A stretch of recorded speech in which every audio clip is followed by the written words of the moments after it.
Hi, my name is Gilbert Lawrence and welcome to Digital Creative Designs. Today I'm going to share with you a typical workflow working on a pageant edit. This was a sash ceremony which we've recently organized. So it comprised of photos, of studio photos with just normal run and gun sort of like documentary style photography.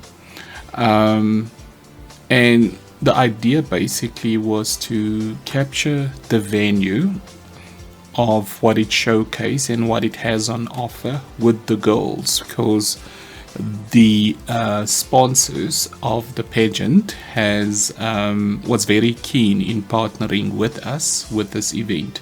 So I needed to capture the venue with the models and how they show off their talents and stuff.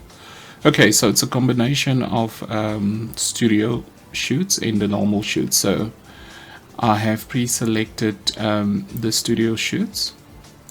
Now I've done it. I've went through and I've selected the edits that I can really work on. That it's fairly well exposed, I would say, although the lighting wasn't great, etc., because it was really unbalanced, harsh sunlight coming in, and it was also huge contrasting shadows on the left hand side. But yeah, let me give it a shot and see how it goes. So I will start off with one of these. So I'm pressing E to go into loop view, just to select the two photos that I'm interested in. So as you can see, fairly good lighting, but it was slightly underexposed with more harsh light coming from the right hand side. Okay.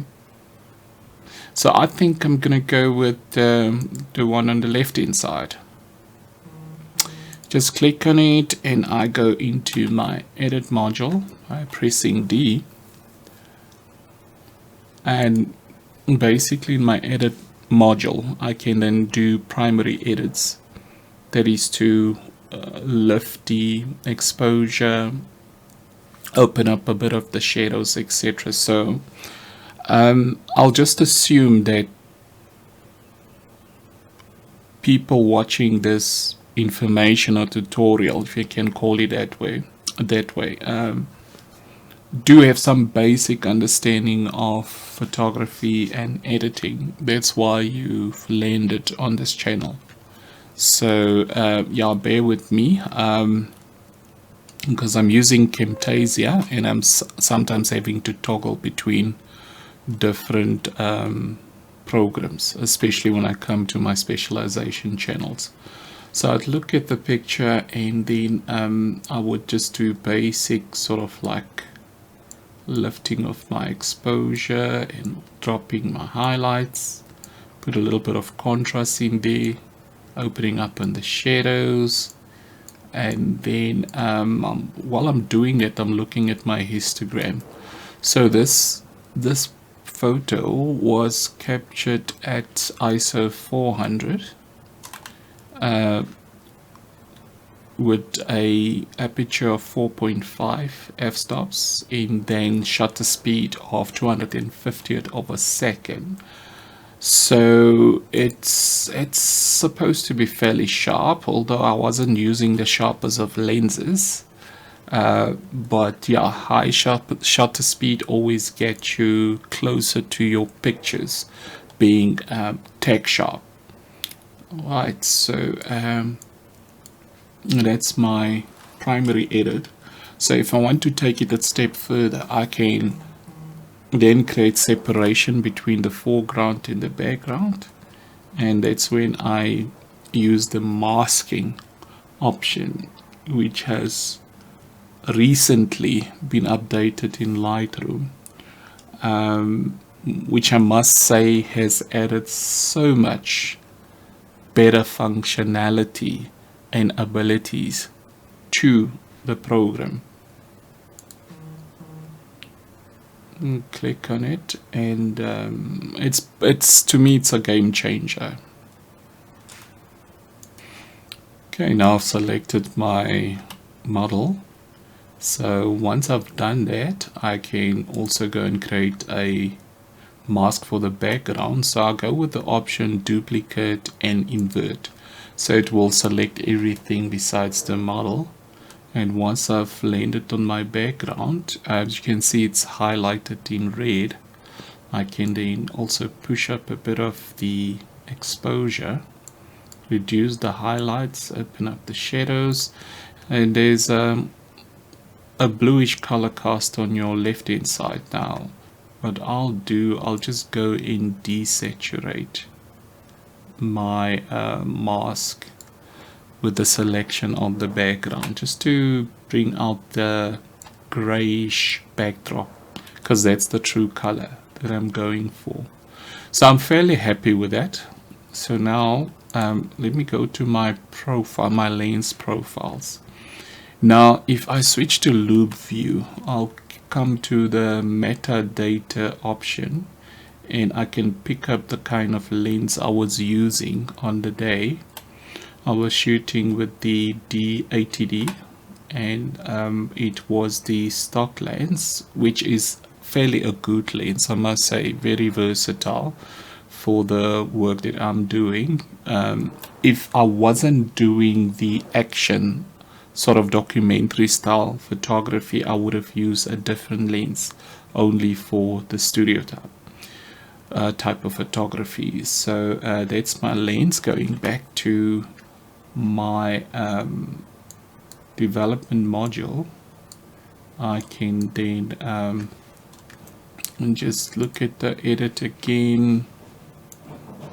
Okay, well, I'm fairly happy with that. So now I can then go and change the lens profile, because I picked up that it is the Canon EF 18-135 lens. Okay, so it just, that's the after, this is the before. So that is what the lens profile does. It just gives a little bit of pop and get rid of the vignetting on the edges of the photo. So once I'm happy, I will then export my photo to Photoshop.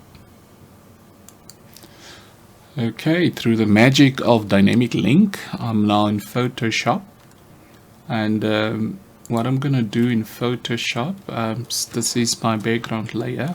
I'll just duplicate the layer. So I will then start to work on the imperfections on the model skin, like pimples, spots, blemishes, in unevenness in the skin, etc. So while I'm doing this, I also have to bear in mind that I should not do extreme changes to the model. It's not to change it so much that you don't recognize it anymore. So I'll stick with making subtle changes that complements her face. So I'll start with the spot healing brush, and I'll look at pimples and spots that I can remove. So it's really a good tool where you choose a spot you want to heal, and it's on content aware option. So what it does, it's using Adobe Sensei technology to sample pixels around the imperfect area and cleverly, intelligently try to blend it, and using the surrounding pixels to fill the blank spaces or the imperfect spaces. So I'll start off by first tackling the bumps in the skin with the pimples, etc. And then once I'm happy with the bumps, I will then toggle over to the patch tool. Now the patch tool has got a modification key that you should use, and that's the Alt key. Now what it does, no, sorry, I'm looking at a different tool. So this patch tool, you basically use it like the lasso tool. You'll select your imperfect skin area and you'll drag it to an area without the blemishes or spots, like that. And that's how you get rid of the imperfections and spots in the skin, just like that. Right, but as you do that, also bear in mind that you might drag it in, it might not look appealing, or it might change your image so drastically that you know, that the contours or the shape of the face might be out of kilter. So just be cognizant of that. Okay, so I'm just getting rid of the spots using the patch tool. There's also another tool, and this is the mixing brush tool. This one over here. Now the mixing brush tool, it's called a healing brush tool. The mixing brush tool is the one that I'll show you once we get to frequency separation. So the healing brush tool has got the modifier key, where you would target areas that's got different skin or color tones. If I can just demonstrate, say this black area over here, I can then use a modifier key, that's the Alt key. Once I've clicked on the sample, I can then go and make sure the color is the same as the area that I want to fix. For instance, this one here, I can then just sample around it without making any radical changes, but targeting areas that should be the same color. There are better methods, but this is targeting specific areas. Now with frequency separation, you'll also get rid of the harsh edges, you know, around your imperfect areas. But for this one over here, it's just to get rid of those the obvious imperfections on the blemishes, okay, on the skin. So once I'm happy with that, you can see it's already a difference in the skin, and show you that's the before and that's the after, before, after. Okay, all right, so I can use a little bit of patching again, is to blend it in evenly in these areas over here. Okay, and bear in mind that I'm trying to sample areas around my selected areas so that the tones are not uneven or completely out of color. Right, so I think, yeah, that's as far as I can go. Further on, if I can look at the arms, okay, that's obviously not something permanent. I can remove with the patch tool, and over here is another one I can remove with the patch tool, a little bit over there, and then yeah, just go back to the face area. Now this here I picked up, it's an area that has got some sort of hair product on it. So what I can do in that instance, I can create a blank layer. I can switch over to my clone stem tool,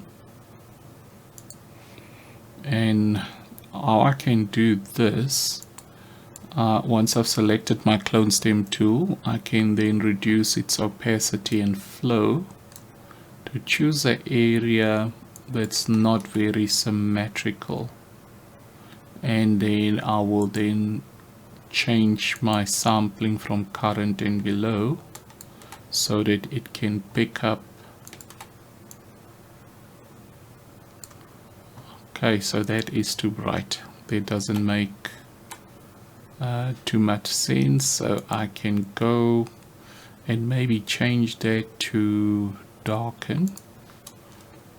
Let me just see, and then it will sort of target the darker areas, but I can just reduce my opacity a little more.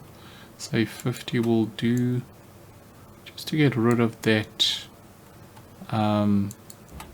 unwanted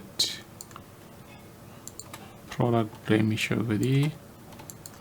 Yeah, I think that's it. So I can take it further by I think, let me have a more like a true tone. Yeah, right, once I'm there, I can merge it. I can go back to the patch tool and I can sort of like do this and see if I can bring that darkness back without destroying the hairline.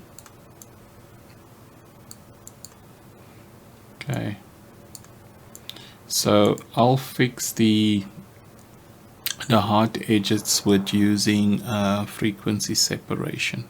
Okay, so once I switch to frequency separation, you will then see how the tonality or the evenness from light to dark to mid-tones, how I'll blend that. I like to use the custom method using the specialization panel of Retouch Academy. So with this, let me select, I think that's good, 0.5. Now the custom method, you have to enter the value twice. Okay, because I feel it's much more flexible using frequency separation this way. Alright, so this is when I then need to change to my my mixing brush. It's my mixing brush, and this is the values that I'm going with. Okay, now the idea here is also to use a modification key, and you sample pixels that sort of the same color, and then you just try and brush and blend all the hard edges away, making sure you don't destroy the contouring of the face. Keep the darks in the dark areas, but just make sure you get rid of the sharp edges, etc. See these highlights, you leave it there because it's showing that the contours, the shiny part is where the shape of the face is, it's more, I won't say protruding, but the contours are higher than the darker areas. Like the dark areas is the rounding, for instance, from the light to the dark area. You see, so try and maintain the shape of the model. This skill come in handy when you do, when you watch how makeup artists, how they put on the shadows or foundation, etc. So yes, you can learn a lot by watching makeup artists applying the foundations on the skin and getting rid of the blemishes and how they do contouring. on model's face, etc. Alright, so you get the idea, is to sample and then get rid of the hard edges. Okay, nothing drastic, subtle changes on the skin. You can see there. I'm maintaining the shape of the face, because you don't want an area that is round and shapely to flatten it. You still want to maintain the shape of the face while getting rid of the sharp edges. So that's how you do frequency separation when you use your mixing brush.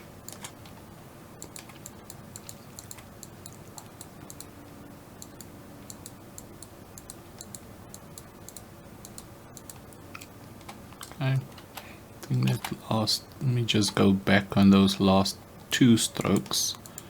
I think I sampled from the wrong area. Okay, there you go.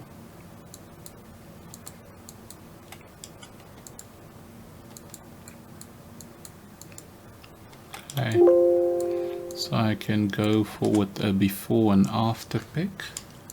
Let me just get my model into focus. So that's before, that's after, and this is before. Okay. Alright, let me go to the neck area and then just do a little bit of removing and evening out the skin tones and removing the harsh areas. Make sure that I sample the wrong area. Okay, I mean the right area, like so. Okay,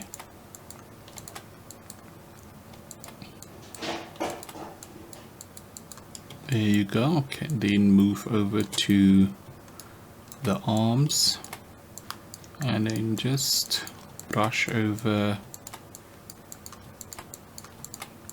the blemishes like that. I mean, it doesn't have to be, you don't want to leave that porcelain doll skin effect, you know, like plasticky look to it, where the whole skin is just translucent and looks fake. You still want to retain all the textures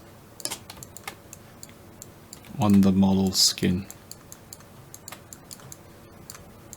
Okay. Alright, so now that's more like it. As I've done my primary patch healing tool adjustments and edits already.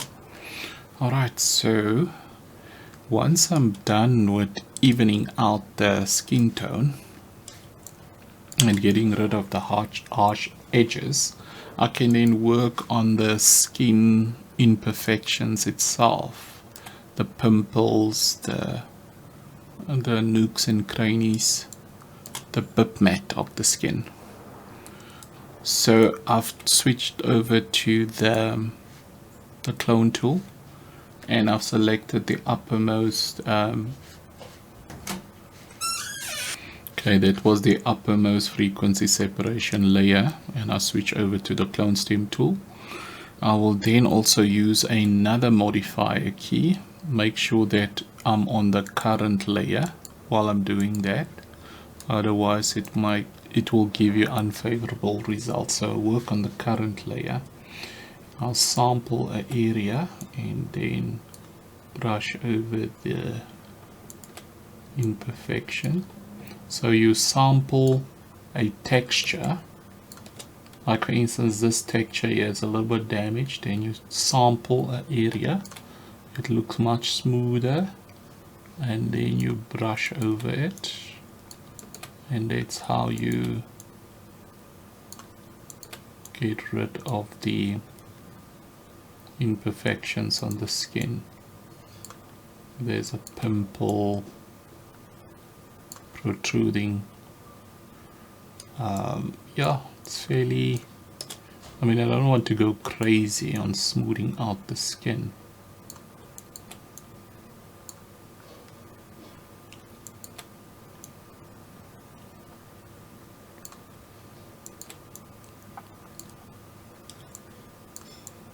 Yes, I think that's fine. Can just go there, a little bit smoother.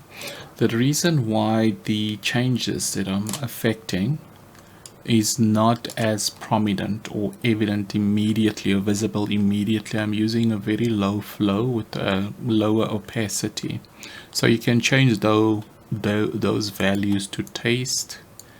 And if you don't want to, you know, completely destroy the texture on the skin, I think for me those are safer values to work with.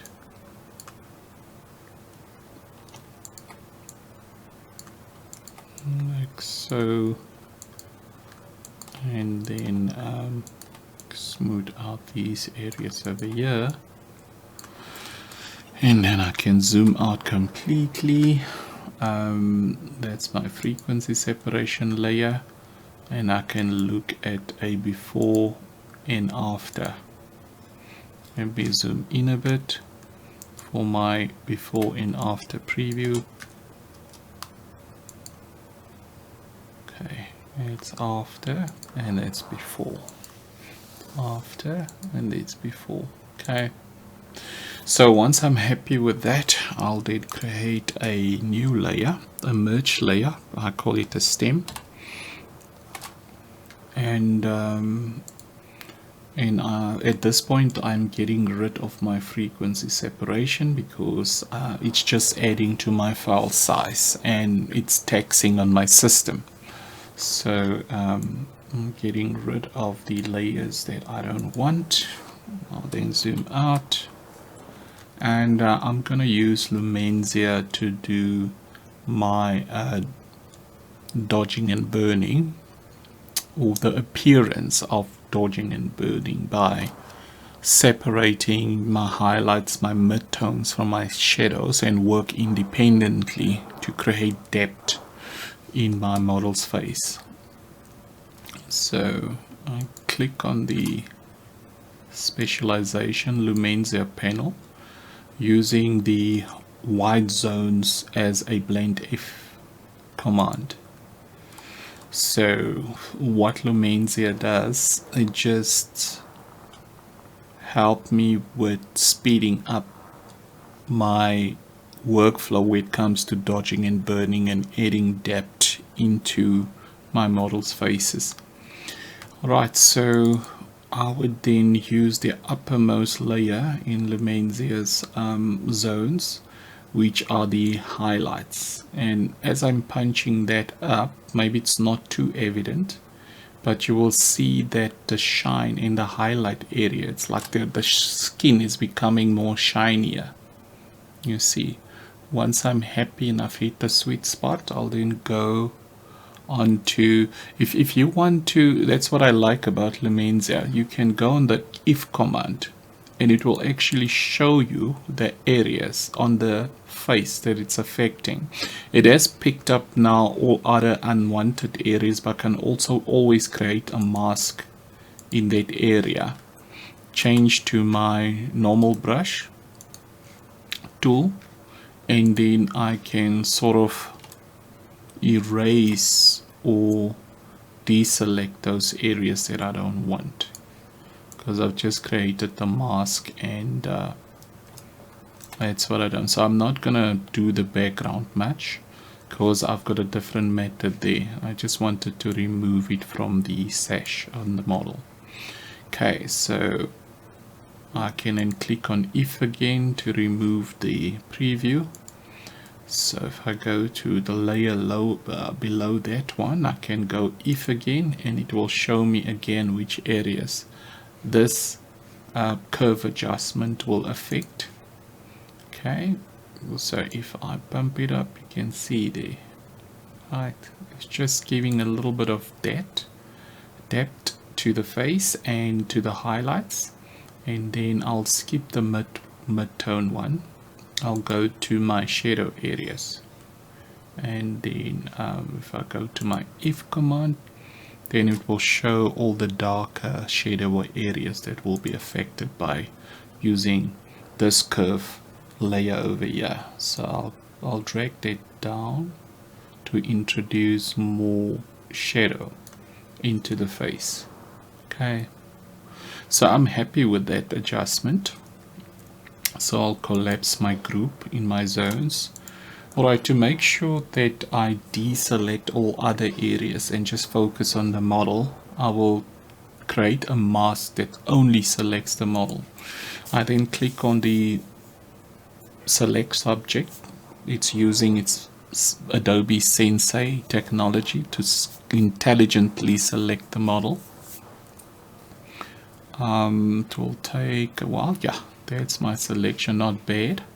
Then once I have that, I'll then create a mask in the shape that I've selected, and that mask I will then move over on top of my zones. And as you can see, the changes that's been made is only within the boundaries of the model using the Lumenzia blend F command. Okay, so I'm happy with that. Alright, so once I'm done and I'm happy, I can then export or dynamically link back or import the image into Lightroom again. Okay, so that's what I'm gonna do now. So to export my image back to Lightroom, you just have to click on Control Save, and that's what I did just now. So I'm gonna toggle over to Lightroom. Okay, here's my image in Lightroom. I can then view the image side by side by using audition mode, that is select both images and click on the letter N for Nelly, and that's how you will then view the images side by side. If you press C, it will go to comparison view, whereby if you use the zoom feature, it will then allow you to gang both the source and the preview together. If you move one, the other one will move. That's all the changes that I've made to the face. Okay, so if you want a full preview of the image, just press F and that's the full preview. Okay, and that's it. Thank you for watching and thank you for joining me. I will see you in the next video.